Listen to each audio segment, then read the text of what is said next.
A factory reset erases all settings and pairing data, returning your AirPods Pro 3 to their original state.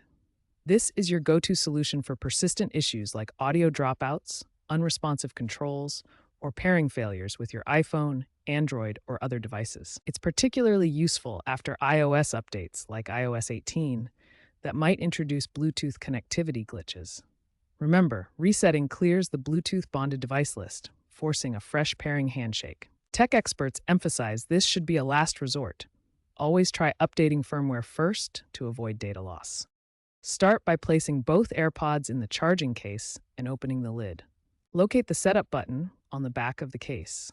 Press and hold the setup button for 15 seconds until the status light flashes amber, then white.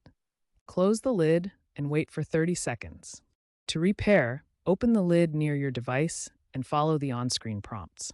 On iOS devices, use the Connect option in Bluetooth settings. For non-Apple devices, scan for AirPods Pro and enter any required PIN. After resetting, check for firmware updates via iTunes or Finder on macOS to prevent incomplete update loops.